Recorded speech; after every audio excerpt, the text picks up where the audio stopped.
Salam sahabat kabar yang dikasihi Tuhan, senang sekali kita bisa bertemu kembali. Saya percaya bahwa dalam kehidupan kita, karya Tuhan itu sangat luar biasa. Dan di dalam setiap apa yang terjadi dalam kehidupan kita, sebenarnya itu Tuhan izinkan untuk menguji kita. Tuhan mau melihat seberapa besar percaya kita kepada Tuhan. Tuhan mau melihat kualitas daripada iman percaya kita kepada Tuhan, dan Tuhan mau melihat kesetiaan kita kepada Tuhan. Percayalah bahwa semua yang terjadi dalam kehidupan kita, ketika Tuhan izinkan, Tuhan punya rencana yang baik, yaitu untuk kebaikan kita semuanya, karena Dia merancangkan kebaikan demi kebaikan dalam kehidupan kita. Sahabat kabar yang dikasihi Tuhan, pada kesempatan kali ini tema kita adalah tahan uji. Saya akan bacakan dari 2 Korintus 10 ayat 18. Sebab bukan orang yang memuji diri yang tahan uji, melainkan orang yang dipuji Tuhan. Maksud daripada ayat ini adalah ketika Tuhan memuji seorang ini, Tuhan sudah melihat kualitas daripada orang itu, dan bahwa orang itu benar-benar adalah tahan uji. Saya teringat ketika membaca ayat ini dengan kehidupan Ayub. Sebab hanya Ayublah yang dipuji Tuhan, bahkan Tuhan memujinya di depan iblis. Saya akan bacakan dari Ayub 1 ayat 8. Lalu bertanyalah Tuhan kepada iblis, apakah engkau memperhatikan hambaku Ayub? Sebab tiada seorang pun di bumi seperti dia, yang demikian saleh dan jujur, yang takut akan Allah dan menjauhi kejahatan.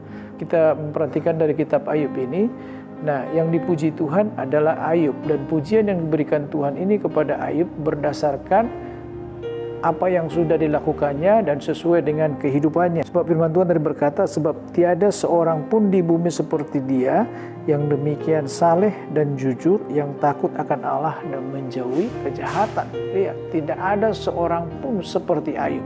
Jadi hanya Ayub saja, dan pujian ini disampaikan Tuhan kepada iblis.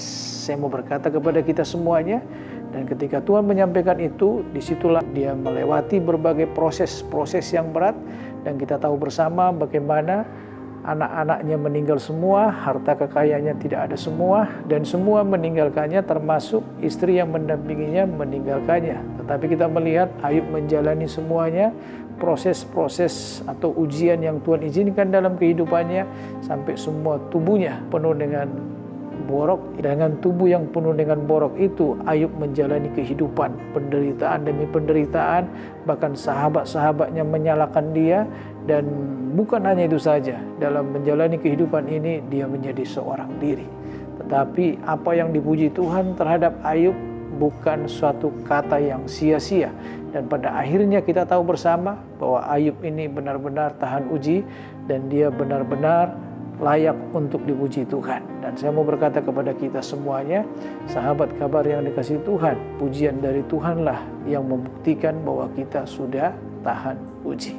Dan perlu kita memahami dalam situasi-situasi sekarang ini, kesulitan demi kesulitan yang terjadi sekarang ini, semuanya Tuhan izinkan untuk menguji kita. Sampai sejauh mana kita setia kepada Tuhan, sampai sejauh mana kita percaya kepada Tuhan. Apakah kita masih yakin bahwa Tuhan bisa menolong kita di masa-masa sulit ini?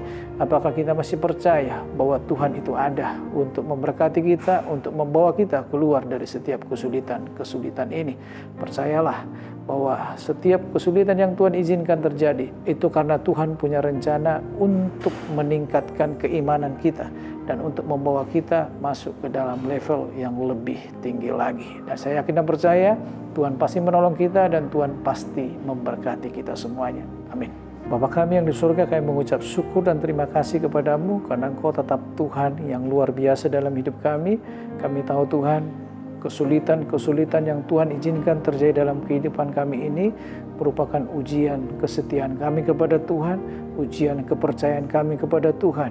Kami mau Tuhan tetap percaya dan setia kepada Tuhan, sebab hanya Engkau lah Tuhan yang menjadi Tuhan dalam hidup kami, dan Engkau lah sanjungan hidup kami Tuhan. Dan kami mau menyerahkan hidup kami kepadamu, supaya Engkau tetap memimpin kami, supaya kami menjadi orang-orang yang tahan uji, melewati setiap kesulitan demi kesulitan, persoalan-persoalan yang terjadi saat ini Tuhan. Kami yakin dan percaya bahwa Engkau tidak pernah meninggalkan kami, tetapi Engkau selalu menyertai kami dan memberkati kami. Dalam nama Yesus, haleluya, amin.